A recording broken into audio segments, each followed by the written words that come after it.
Eindelijk actie Sportpark Wansum. Eerste eetpunt Eva Succes. Het is vandaag 18 oktober. Dit is het Pelemaasjournaal.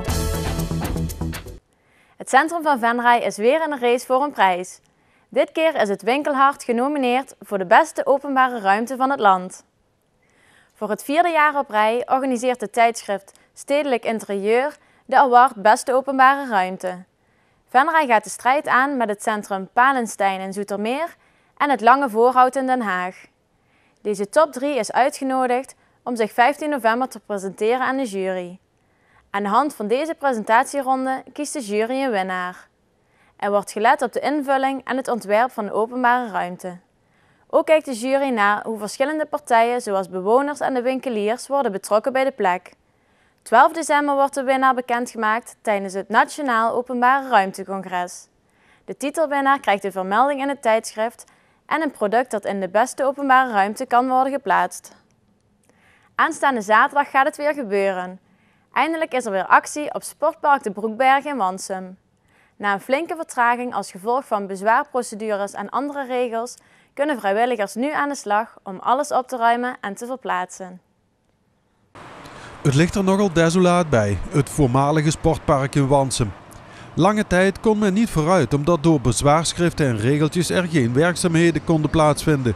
En er moet nog zoveel gebeuren. Voor ons is het eigenlijk op eerste plaats zaak om nu eerst plaats te maken. Zodat we ook zaken die we willen bewaren, dat we die op kunnen slaan.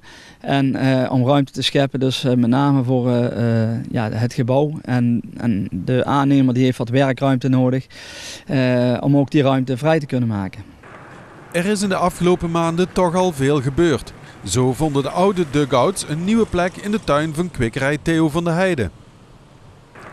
Ook werd het voormalige hoofdveld een beetje afgegraven omdat hier een kunstgrasveld wordt aangelegd. Maar er wacht nog een hoop opruimwerk en daarbij is de hulp van vrijwilligers essentieel. Ja, we zijn in grote mate afhankelijk van vrijwilligers. Kijk, het is natuurlijk de bedoeling om zoveel mogelijk zelfwerkzaamheid in te brengen. Ja, en natuurlijk zijn we dan op dat vlak met name afhankelijk van vrijwilligers. En dus niet alleen de hand- en spandiensten, maar ook het ter beschikking stellen van materialen, zoals bijvoorbeeld een graafmachine, een kraantje of andere gereedschappen die dus de werkzaamheden kunnen vergemakkelijken. Die werkzaamheden liepen tot dusver niet volgens planning. Dat was onder andere het gevolg van ingediende bezwaarschriften en de vele regeltjes waarmee men te maken kreeg. Daardoor is er een achterstand ontstaan. Achterstand durf ik niet precies in te schatten, maar ik denk dat we toch gauw op een half jaar ongeveer moeten rekenen. Is dat nog in te halen? Nee, dat mag heel duidelijk zijn. We zitten nu dus in de herfst. Dan is het eigenlijk geen goede periode meer om gras in te zaaien. En met name op dat stuk, op dat vlak dus, de grondbewerking en dergelijke, lopen we best wat achterstand op. En dat geldt ook voor de herbouw van de kantine en kleedlokalen. Ook de welbekende Nissehal zal in een iets kleinere vorm herbouwd worden. Ja, de hele kantine, inclusief de Nissehal, die wordt dus inderdaad herbouwd. Waarbij dus de Nissehal dus in een hele andere vorm dus, aan het gebouw of in het gebouw ondergebracht wordt. Ook in een kleinere vorm als dat ze nu is.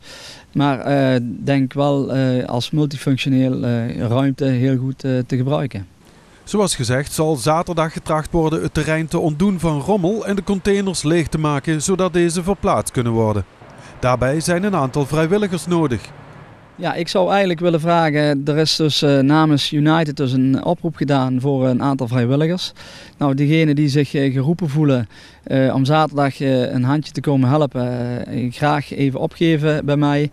En voor de toekomst natuurlijk hoop ik dat heel veel vrijwilligers die op enig moment tijd hebben, dat die zich willen inzetten en hand- en spandiensten komen verlenen bij de realisatie van het nieuwe park. En dat is toch een heel mooi project.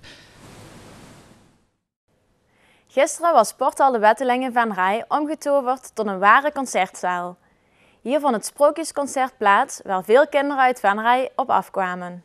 Tijdens het Sprookjesconcert werden de kinderen door zangeres en presentatrice Sita meegenomen op een reis langs beroemde sprookjes. Door middel van een speciale spreuk konden de kinderen samen met de zangeres bekende sprookjes op het toneel toveren. Onder andere Doornroosje en Roodkapje kwamen voorbij. De jonge bezoekers zongen en dansten enthousiast mee met de diverse liedjes. Piep en de piep! Piep en de piep! Piep en de piep en de piep! Na het concert konden alle kinderen hun favoriete sprookjesfiguren in het echt ontmoeten tijdens een uitgebreide meet and greet. Eva Moedercentrum in Venray heeft een nieuw initiatief, het Eetpunt. Maandelijks worden er door vrijwilligers een warme maaltijd verzorgd voor mensen uit Venray. Gisteren was de eerste keer dat de gasten bij elkaar kwamen om gezamenlijk te dineren. Initiatiefneemster Gerda Jansen had verschillende redenen om het Eetpunt op te richten. Omdat wij het gewoon heel leuk vinden om maaltijden te bereiden. We hebben een paar dames in de keuken die het koken heel erg leuk vinden, als hobby hebben. En ik ben zelf een paar keer gaan eten bij een eetpunt en ik vond dat zo verschrikkelijk leuk. Ik denk dat is echt iets voor bij Eva. Hoeveel mensen hebben zich aangemeld voor vanavond?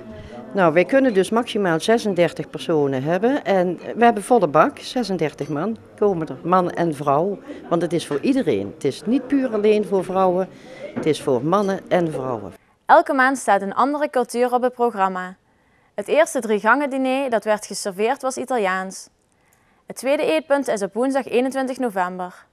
Alle geïnteresseerden kunnen zich hier nog voor aanmelden. Dan nog het weer voor morgen. Overdag is het droog en er zijn wolkenvelden met opklaringen. Het wordt 's middags tijdens zonnige periode 23 graden. Ook dit weekend wordt het warmer dan gebruikelijk rond deze tijd. Tot zover dit PLMA-journaal. Tips kunt u mailen naar de redactie. Deze uitzending wordt herhaald tot en met vrijdag 12 uur 's middags. Vrijdagavond om 7 uur is de eerstvolgende nieuwe uitzending. Namens het hele team wens ik u nog een fijne avond.